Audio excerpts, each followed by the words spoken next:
ব্যাপারটা খুব প্যাথেটিক আসলে। আমি এই থার্ড বারের মতো এই একই ভিডিওটা, ছোট্ট একটা ভিডিও, এটা আমি তৃতীয়বারের মতো ক্যাপচার করতেছি।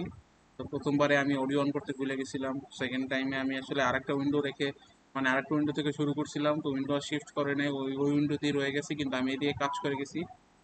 প্যাথেটিক, প্যাথেটিক, ভেরি প্যাথেটিক ব্যাপার হয়েছে, কিন্তু স্টিল আমি থার্ড বারের মতো হোপফুলি এবার সবকিছু ঠিকঠাক যাবে। যাই হোক, তো আজকে আমরা যেটা শিখবো সেটা হচ্ছে গিয়ে যে একটা ইটাপস মডেল থেকে লোড কম্বিনেশন গুলো কিভাবে আরেকটা ইটাপস মডেলে কপি করতে হয়।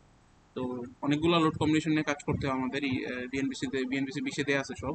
তো কিন্তু এই বারবার প্রত্যেকটা মডেলের জন্য এই একই রিপিটেটিভ কাজগুলো করা আসলে অনেক রিডান্ডেন্ট। সো আমরা রেদার কি করব, কারো যদি একটা মডেল থাকে যে আসলে লোড কম্বিনেশন গুলো ম্যানুয়ালি বসাইছে, অথবা আমি যদি আগে কোনো মডেলের লোড কম্বিনেশন গুলো ম্যানুয়ালি বসায় থাকি, আমি ওই মডেল থেকে কিভাবে এটাতে কপি করব, that is our motto for this, বা that is our objective for today. So এখন আমরা এই জন্য কি করব, আমরা যেখানে আমাদের মডেলটা সেভ করছি সেই ফোল্ডারে যাব। ফোল্ডারে গেলে এখানে আরো কিছু ফোল্ডার থাকবে, আমি এটাকে জাস্ট আলাদা করে রাখছি সহজ, যাতে তাড়াতাড়ি খুঁজে পাই এই জন্য। এই যে যেখানে আমি আমার ফাইলটা সেভ করছি, ইটাপস মডেলটা, সেইখানে আমি একটা $ইটি এই ফাইল ফরম্যাটের একটা ফাইল পাবো। ঠিক আছে? এই যে যেটা ফাইল টাইপ থাকবে $ইটি।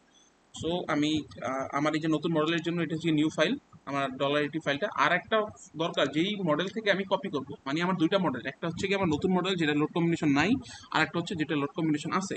যেটা লোড কম্বিনেশন আছে সেই মডেলের $ইটি ফাইলটা হচ্ছে কি এই যে 23 কম্বো, আর আমারটা হচ্ছে কি নিউ ফাইল। সো আমি এই দুইটাই ওপেন করে নিব। নিউ ফাইল ওপেন করলাম, G23 ওপেন করলাম।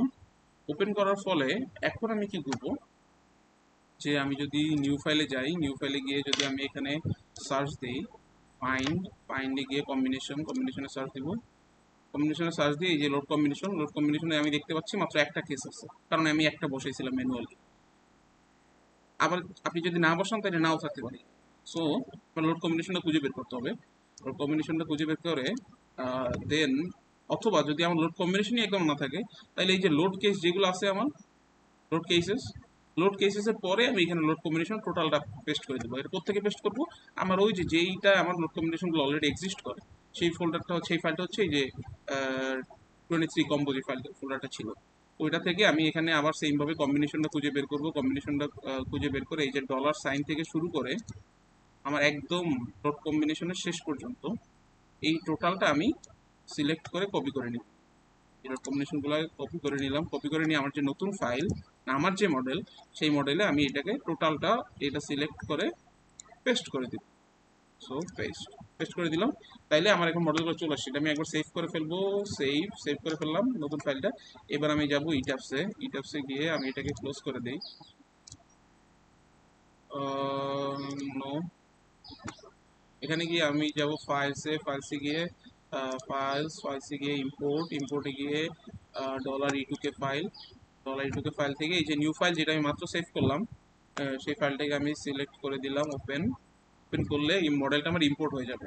ঠিক আছে, টোটাল মডেলটা আমার ইম্পোর্ট হয়ে গেছে। শুধুমাত্র কিন্তু আমার যে লোড কম্বিনেশন এসেছে সেটা না, আমার টোটাল আগে আমার তৈরি করা যে মডেলটা, সেটা along with the load combination টোটালটা আমার এখানে ইম্পোর্ট হয়ে গেছে। এখন আমি এখানে যদি চেক করতে চাই, ডিফাইনি গিয়ে যে লোড কম্বিনেশন দিলে এই যে আমি দেখতে পাচ্ছি যে 23 লোড কম্বিনেশন সবগুলো লোড কেসেস চলে আসছে। ওকে, সো এরপর আমার ফার্দার যে অ্যানালাইসিসটা আমি করে ফেলবো, এন্ড দ্যাট ইজ ডান।